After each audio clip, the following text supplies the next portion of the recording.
Welcome to part 3 of my Sunflowers in the Valley paint along. This is the narrated step-by-step tutorial. The photograph on the right is one of a number of sunflower reference photos that I have, and you can see by looking at my painting it wasn't my intent to copy the photograph. Rather, I use these photos as a reference for the structure and the positioning of the flower, but not to determine my composition. I've done a light sketch using a B pencil on 140-pound cold press Lanaquarel watercolor paper. This isn't a detailed sketch. I use this sketch to define the major shapes of my composition. One of the things that I wanted to capture in my painting is the linear shapes and the vertical nature of the stems that are in the background of these flowers. So I've made some indication of those in my sketch. You can find a downloadable PDF file of this image on the video page of my website, rserwitzart.com. I've painted sunflowers a number of times. It's a subject I like to work with, and some other flowers such as daisy. And sometimes I'll approach these paintings a little differently than I do a lot of my other paintings, in that instead of starting with a large loose wash, I'll begin my painting by working in the center of the flowers. It's a great opportunity to work with texture to suggest the subject matter, in this case the center of the flower and the seeds in the flower. Here I'm applying a wash to the shape that I drew to represent the center of the flower. Again, I didn't use a detailed sketch, but the centers of the flower are some of the major shapes of my composition. So I'm applying a wash that is started with quinacridone violet, and then I'm adding a mixture of quinacridone gold and quinacridone coral. And I'm applying this paint in a fairly saturated manner. So it's pretty wet on the paper, has a shine to it, and allows these two colors, these two mixtures, to merge and not give me backwashes. So I'm charging this wash with color, and I fill this shape that I drew in my sketch, and I'm putting a little bit of value in between some of the petals also to give the suggestion of those petals as they are connected along the edges of the center of the flower. And here I'm taking some mauve, which is a dark purple, and putting touches of that in there to charge this wash. And again, I don't get a backwash because it's a fairly wet mixture that I have on the paper right now. So that's also going to allow me to create some texture because it's such a wet mixture by adding some salt. I don't use this a lot, but it's a great way to create texture when you need it, and this is a great application for it. I'm also going to use a spray bottle that has a coarse spray. It's not as fine as the other spray bottle I use, but I spritz this, and that mixture, which still is quite damp, reacts to the water drops, and it creates a nice texture. And again, I don't get a big blossom, but I get this nice texture with a combination of the salt and the water droplets. So here I'm continuing on doing the center of the second flower, and I have a third flower, and I'm using the same color mixtures and the same process using salt and a spray. Now I've moved on to the third flower, and again you can see it's the same process, same colors, and again I'm painting within the shapes that I drew in my sketch. And now I'm going to apply just a little bit of salt, and I'm going to spritz it with water.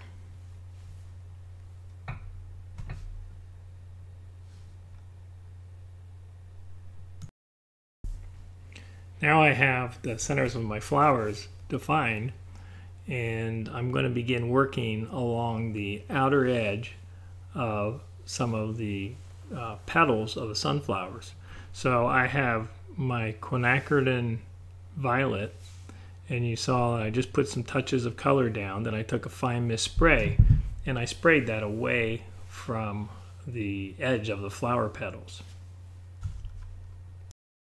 I'm going to continue this process. So what I'm doing is I'm putting a wash around the exterior or negative edge of the flower shapes, and then I'm diffusing that pigment away from the edge of the flower so it softens up the purple tone, and at the same time it's starting to send the flower shape forward. So I'm really here, I'm applying a wash in negative space, but I don't want it to be such a hard edged tone that I'm putting down right now around the exterior edge of this. I want to incorporate some softness. So as I apply that paint, I quickly take my fine mist spray before it sets an edge, and then I spray it away from the petals of the flower.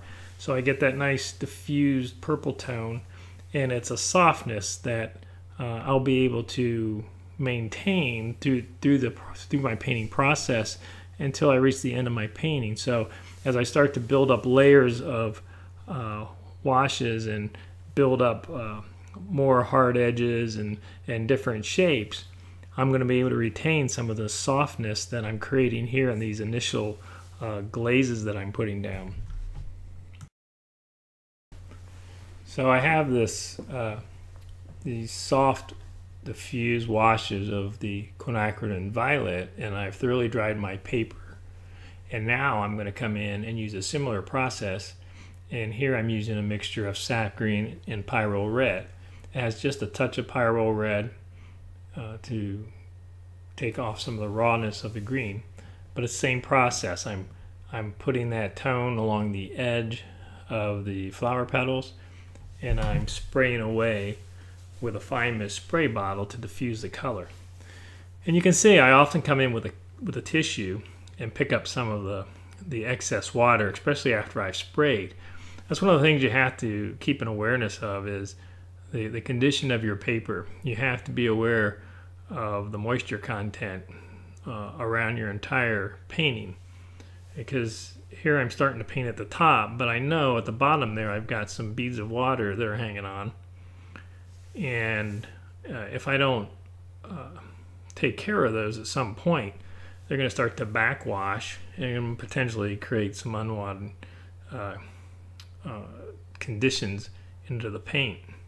So here I'm continuing on, and I'm going to come diffuse the bits of paint that I'm putting down right now, but I'll be coming back in and touching some of those beads of water with a tissue or a damp brush to pick some of them up. So you can see this is very similar to what I did with the quinacridone violet, and now some of the green tone is starting to diffuse over top of the purple, which I already put down, the violet that I already put down.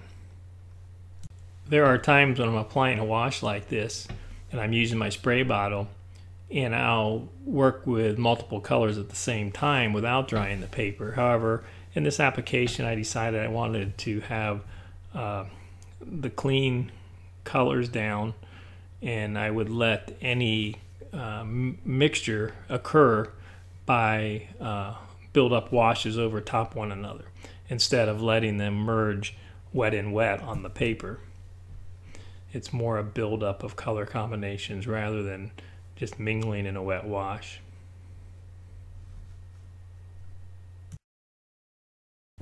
My paper is thoroughly dry, and now I'm going to come in with a wash of gamboge.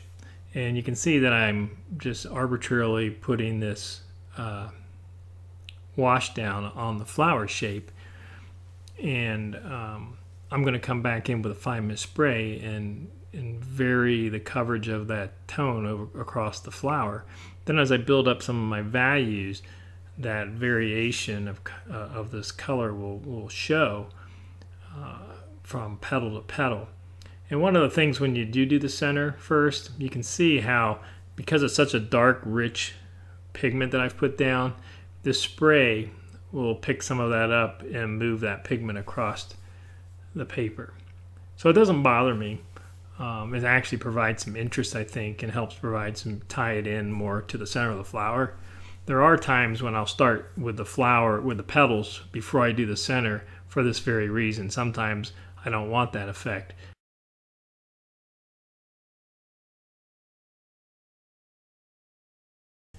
Now I've dried it, and you can see how much lighter that initial wash of yellow is that I put down after I've dried it. So here I'm taking some more gamboge, and I'm applying this wash more to conform with the shapes of the petal.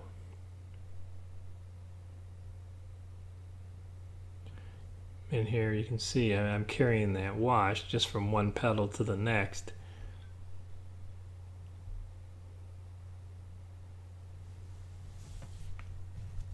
And once again, once I have this wash down, I'm going to take my spray bottle and I'm going to spray the yellow on these petals a little bit away from the flower to bring some of that yellow tone down into my composition.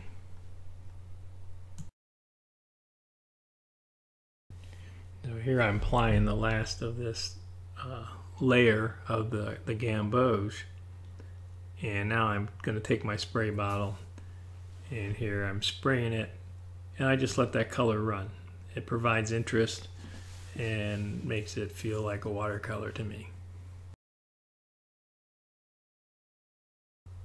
My paper's still wet, and I want to take that gamboge a little further out in my composition.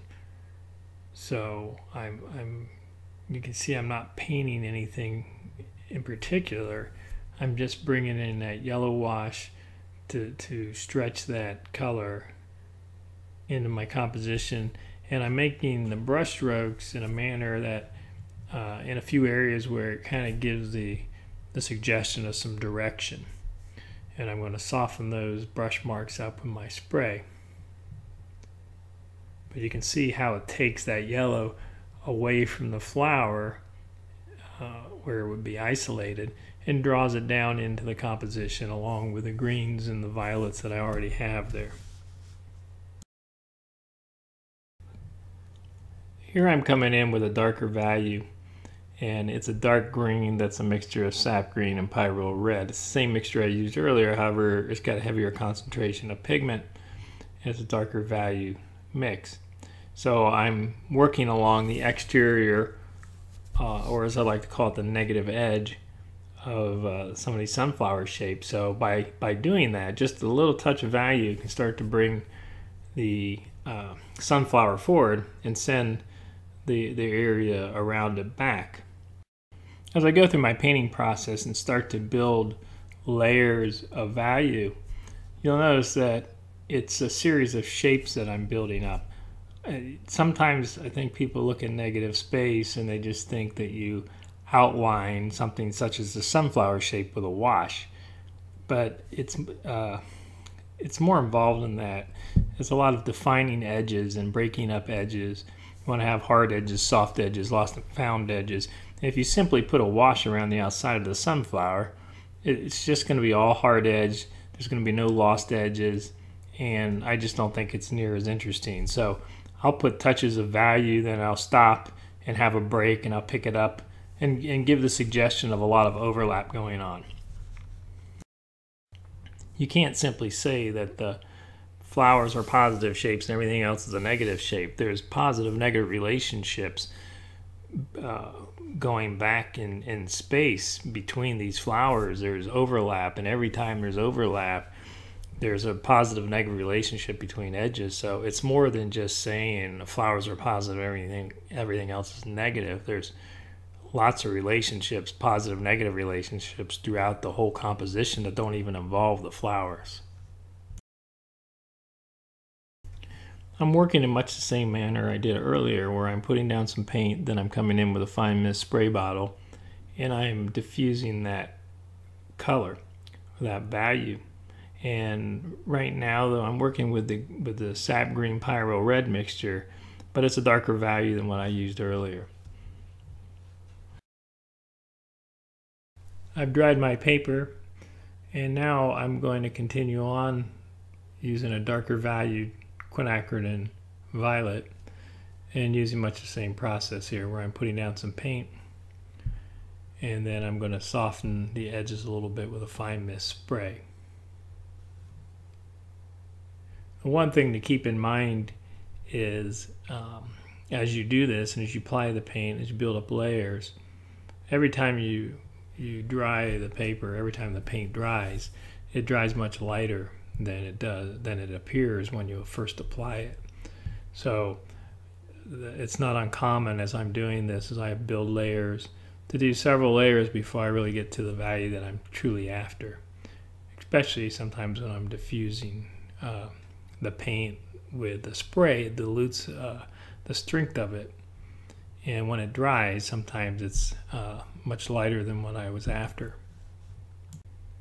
When I'm doing a painting like this, I feel it's really this softness of edges and the fusion of the pigment, which really gives the feel of watercolor. Whether it's a painting such as this or a landscape, it's some of these early soft washes that you put down that can help build atmosphere in your work. I'm going to start putting some washes on the sunflowers, and I'm working with quinacridone gold, and I'm using this this deeper valued yellow to give better definition to the petals of the flowers. As I mentioned earlier about the positive negative relationships exist as you move back in space and have edges overlapping in the space behind and between the flowers. I have the same situation on the flowers themselves. There's petals that overlap other petals, so those edges, when you have the overlapping edges, you have positive negative relationships. So I'm trying to highlight those positive negative relationships using this darker tone and playing the darker gold tone against the lighter edge of the light yellow tone.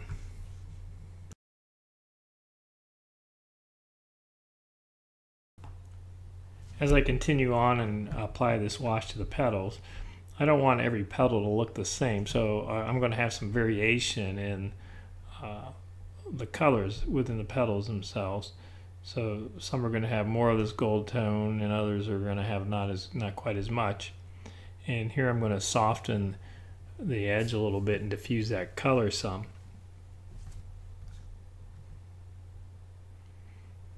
I'm going to continue.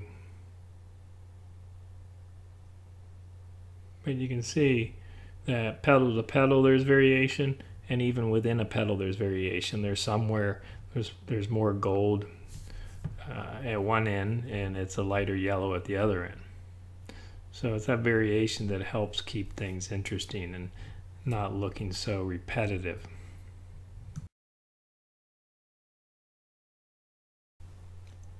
Here I'm doing the same thing with this second flower shape.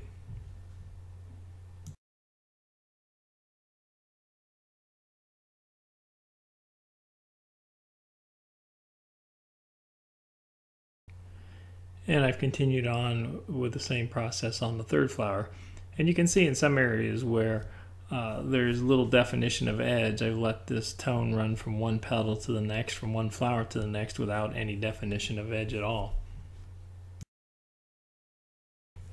Now I have a quill brush that I like to use for more detailed work, and I've got it loaded up with a dark valued quinacridone violet. And now I'm going to start building my shapes, starting to send some things back, starting to bring other edges forward using darker values and a variety of shapes and edges. So this is a bit of a slow methodical process, so I'm not going to capture it all in this video. I'll randomly progress this through the process but give enough so that you can get a good understanding of what I'm doing. I'm continuing with my brushwork using this darker value of quinacridone violet. And you can see how I make these shapes and I break them up and give the suggestion that there is an overlapping shape, a lighter shape on top of the darker shape. And I have this is a continuing process of building up dark shapes over light shapes and giving the suggestion of light shapes over dark shapes and middle value shapes and working within all those value ranges.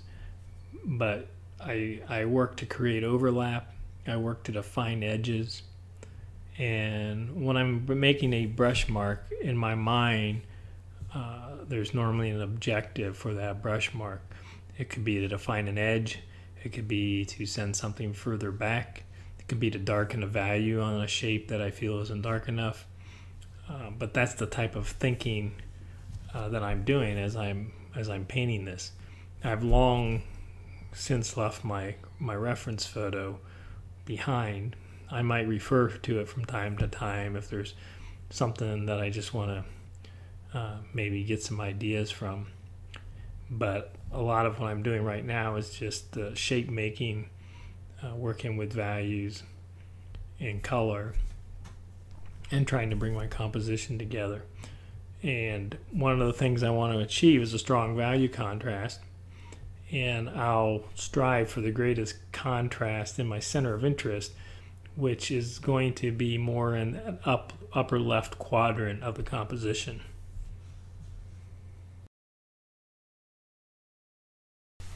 I'm going to continue on here with the same brush and the same type of brushwork. However, now I've switched over to a dark valued green. That's again, it's my mixture of sap green and pyrrole red. And my objective is the same, to define edges and send areas back and bring other shapes forward. And the one thing that I should mention is a lot of times I'll use my initial washes kind of as my color roadmap as I move through my painting and build my values. So in those areas where I had a soft light wash of green, the majority of that area where I build values on that wash will be a darker green. And the same is true of the quinacridone violet. The areas that I'm started to build those darker quinacridone violet tones are in the areas predominantly where the wash was.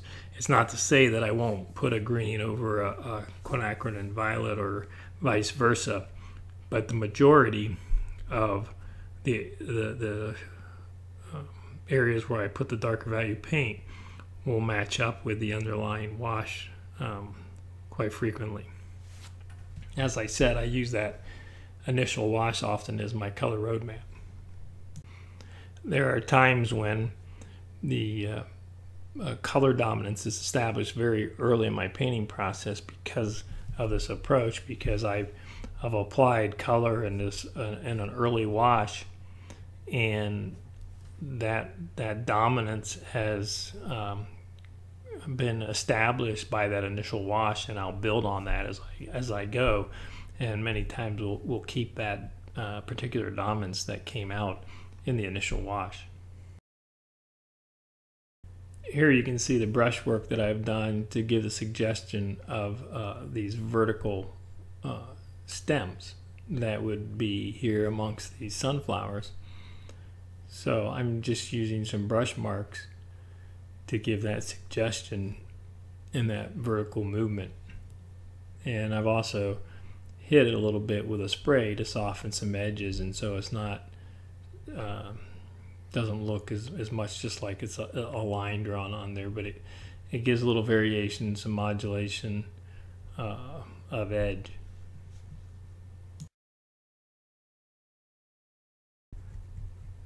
I'm continuing on using the same brush and doing the same brushwork using the darker valued green mixture.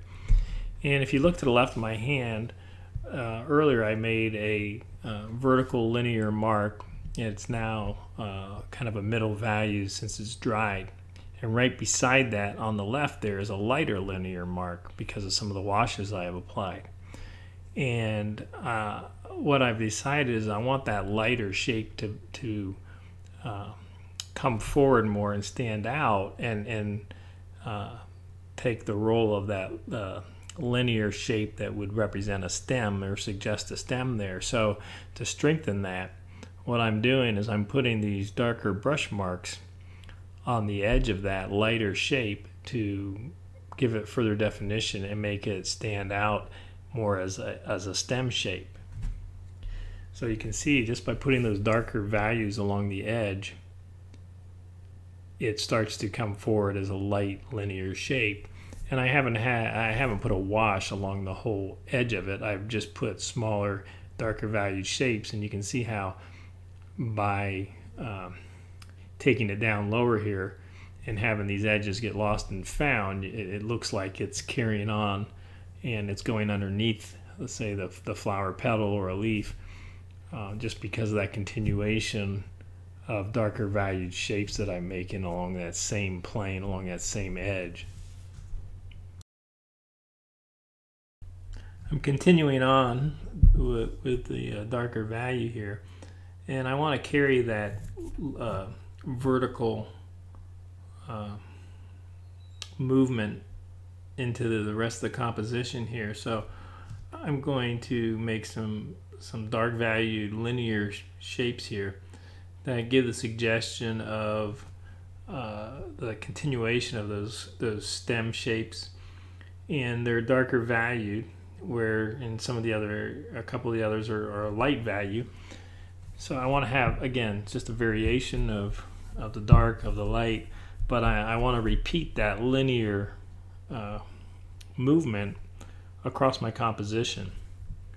So that's part of what I'm thinking when I made those marks there at the top, and my reason for making those marks.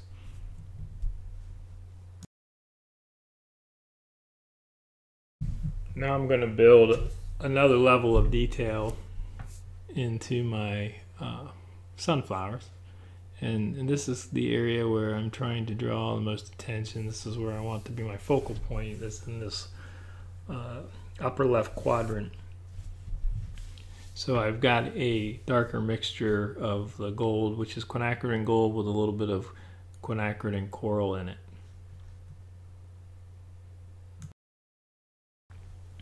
It's a bit of a darker value, but not too dark, and just to help reinforce the shapes of some of these petals.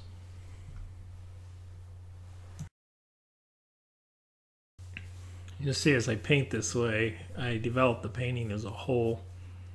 I know sometimes people will start on one side and move across, or they'll start in an area and they'll just gradually expand, painting the piece complete as they go, and which is fine because that's how some people like to work. I just like to develop the painting, let it evolve as a unit, and keep in mind some of the design principles such as balance and unity and conflict and dominance, and I build some of that into my painting as it develops. So I often start light and build to my darker values. The only exception with this painting is that I started with the center of the flowers because I like to create that textural quality on the onset of my painting. But beyond that, I developed it much like I do my other paintings, where I bring in some light to middle value washes, and then I start to develop the shapes with darker values.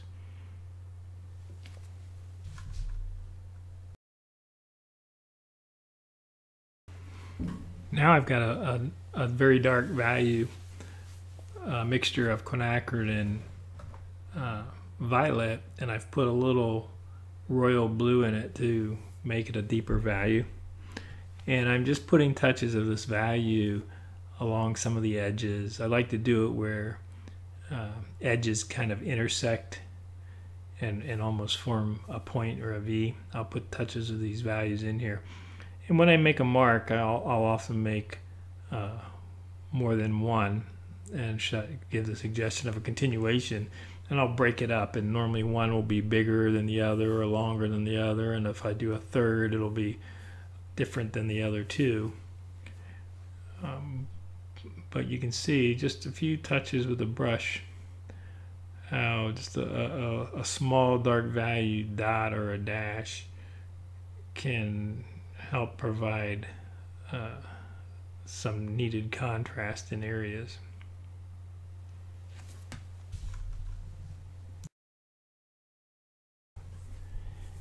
Now here, as I put some of these dark value brush marks down, you'll see how just a few touches of this dark value gives much more dimension to this flower.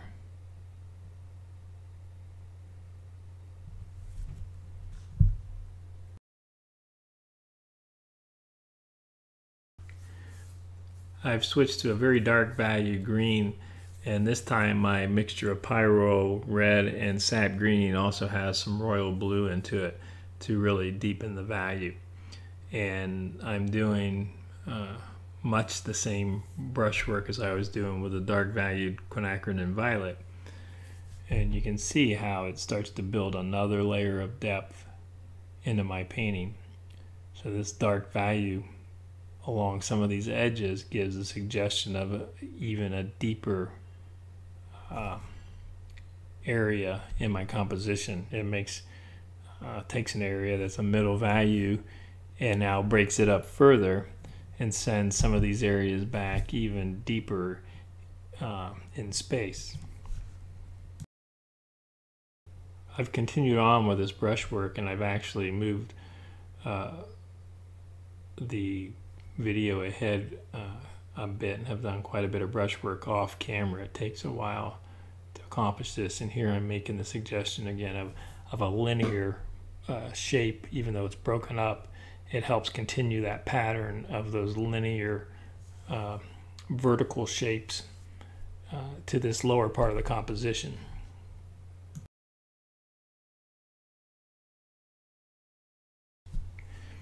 As I continue on with my brushwork, I've decided that that lower left hand area of my composition doesn't have a lot going on. I want to have a bit more activity there. So I'm taking my darker valued green wash here, and I'm putting down some paint along an edge to suggest kind of a leafy shape there.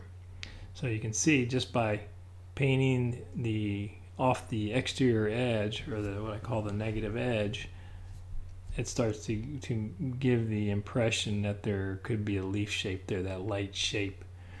And I'm also reinforcing that vertical there with the darker value shapes that I've put in.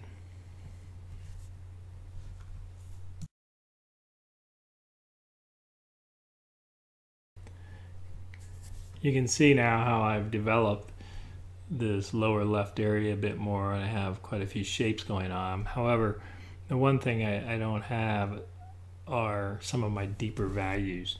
I'm pretty much in the middle value to middle dark area, but I haven't gone with some of my darkest darks against lightest lights in that area because I really don't want to draw more attention there than I do my flower in the upper left. So I have a lot of that brushwork done now, and I'm going to take it's about a 1/2 inch angled flat brush, it's nylon, and it's just damp with water, and I like to take it and drag it across some of the darker value areas, and what it does is it lifts a little bit of pigment from the darker valued shape and carries it forward over the light area, so it gives the suggestion that there's like a light shape moving over the dark space, and then it quickly turns to a darker shape moving over a light space because it drags that darker pigment. The brush I was using does some gentle moving of the paint. I also like to take this brush, which is about a 3/4 inch nylon flat brush. It's an inexpensive brush. Again, I've loaded it just to the point where it's damp with water, but it makes a bigger mark than what the other brush does. So I like to use these two in combination. You can see how it's dragging that pigment over some of those lighter areas. And it almost looks like you just took a light wash and put over it. To get the effect that I'm after, I really have to have some very dark valued shapes that I've put down. Just doing this on a middle value doesn't have quite the same impact. But when you can take a dark shape that's got a lot of pigment in it, like this very dark mixture of quinacridone violet with some royal blue in it, that when you lift a little of that pigment over the light area, you can see it, and it makes just an interesting mark. And I use this a lot to help create movement in some of my paintings.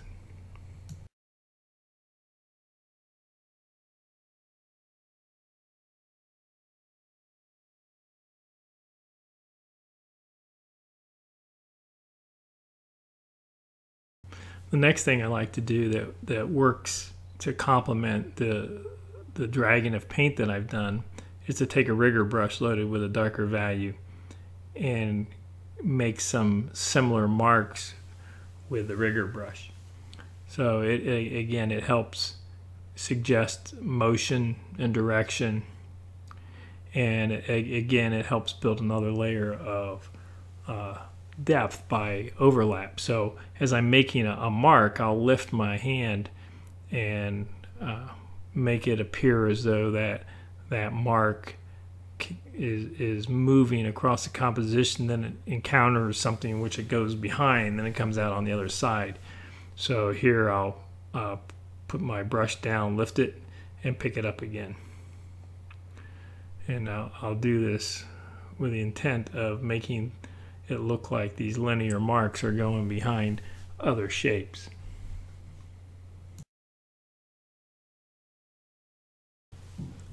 And that's my painting, Sunflowers in the Valley. And that concludes this narrated step-by-step tutorial, which is part 3 in this paint along. Remember, the reference material for this paint along can be found on the video page of my website, rsurwitzart.com. And if you have questions, you can email me at contact@rsurwitzart@gmail.com. I hope you enjoyed this, and thanks for watching.